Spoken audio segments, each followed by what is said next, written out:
It's 4 p.m. and you're surrounded by wrappers. Dinner is in 2 hours with your family, but you are so stuffed, it feels like you won't need food for the next 3 days. There's the aftermath of the binge, the physical heaviness, the mental noise that is so loud, the shame, bargaining, okay, I'll start over tomorrow and I've already ruined today. What is wrong with me? When you're in this situation, should you sit down and have dinner with your family or skip it? If you eat, it kind of feels like you're just adding more on top of the disaster that already happened today. But if you skip, that kind of feels like punishing and that you might be restricting. This situation can feel impossible, like there's no right answer. So if you've ever sat with this exact question, should I eat my next meal after a binge? You're in the right place, because today I'm going to answer this question and the answer might not be what you think. One mistake that I see people going into around this question is they only give themselves two options. Option one, I force myself to eat to stay in the routine of a normal mealtime and not get any judgment from my family. Or option two, I don't eat dinner. I let everyone else around me eat, but maybe that means I'm restricting and I'll end up binge eating later. If you can relate to this scenario, I want you to come to my upcoming free training on the 3 hidden reasons you can't stop binge eating and the exact steps to break free on August 11th. Pause this video right now and register so you don't forget. Now we have these two options of what we think we can do, either eat dinner and be too full or not eat dinner and be restricting.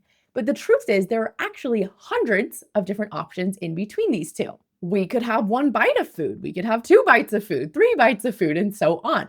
There are a lot of different possibilities of what we could eat, how much we could eat. We could have just some chicken, we could have just some broccoli, we could have the full chicken, rice, and broccoli meal. But when we go into this false dichotomy that there's only 2 choices here, that's when we feel hopeless of what am I supposed to do now that I'm overly full? It seems like there's no right answer here. And there is no one right answer, but there are different answers that might work for you. So making sure you give your brain all of those 100 options that exist in between eating dinner or not eating dinner. So let's go through some actionable scenarios here. Let's say it was 3 p.m. and you binged on some cookies and dinner comes around 6 p.m. You have a little bit of space in your body now, and you might start to feel a little hungry, especially from that low blood sugar that is coming after that big crash that just came from the high.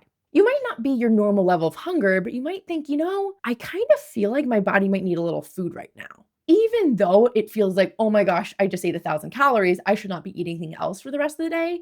Giving yourself food can sometimes be the best idea to help start to restabilize your blood sugar and your hunger hormones so this doesn't happen again tomorrow. So in this situation, I would recommend having a bit of protein and vegetables, either at your normal dinner time, or it's okay to wait a little bit longer. So maybe your normal time is 6 p.m. But if you're still not really hungry, then maybe you give yourself permission to make yourself a plate if you have a family and you eat with your family to save for later, or just giving yourself permission of, I'll make dinner at 8 p.m. tonight. This is the option that I want most of you to do.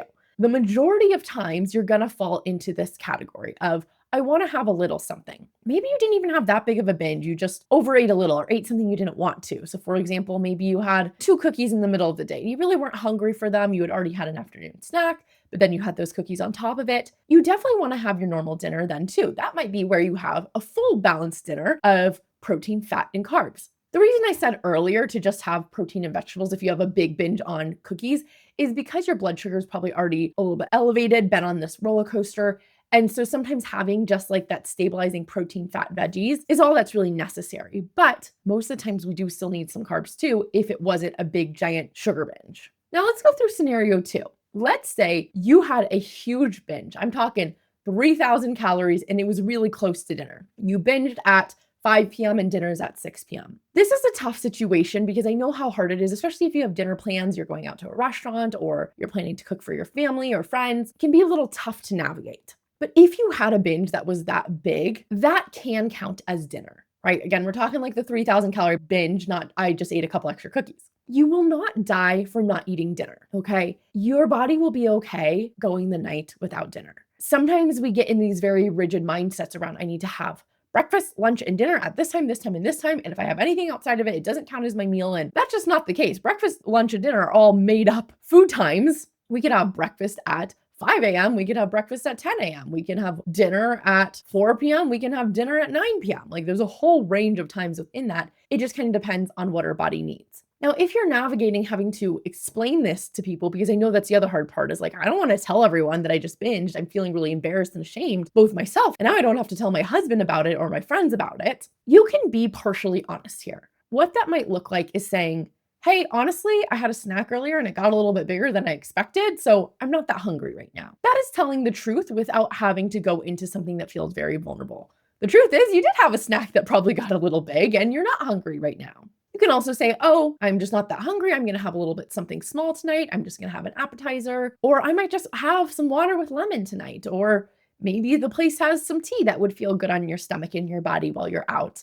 And if someone comments and says, but you knew we had dinner plans, why aren't you eating? Just be like, well, whoops. I kind of forgot, that we were going to have this dinner and I was really hungry for my snack and it just got a little too big. And I want to honor my body now and I'm not hungry right now. You could also always order something small. Like maybe you get an appetizer and then maybe you only eat half the appetizer and then you take it home for later. You put half in a box. So you can have something if you have that space in your body, especially again, if it's a smaller binge, you might actually need a little bit of food during that time. And so it can be nice to get a little something in.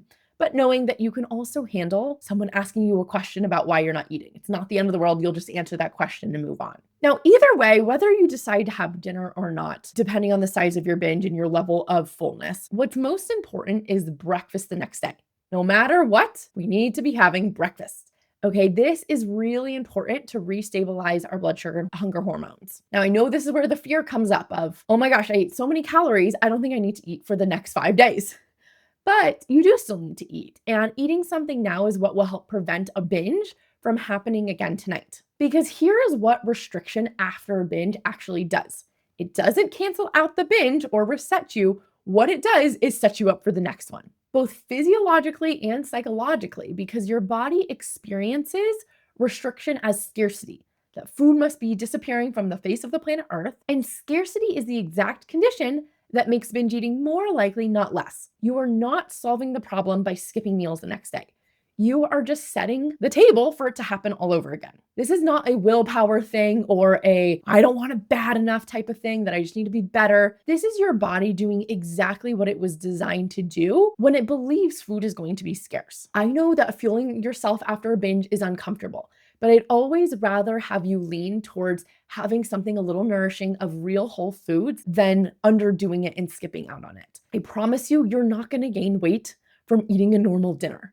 Okay, especially if your normal dinner is nourishing, satisfying foods. Where the weight gain and all of the pain and health problems are coming from are from the binge eating itself. And so when we get these urges to restrict, they can feel logical and like we're being in charge and using self-control, but it's really just those disordered thoughts speaking. So it's okay to be uncomfortable with continuing to eat in our regular meals the next day, but knowing that that is the way out of binge eating and that being able to fuel ourselves again is what will ultimately stop the next binge.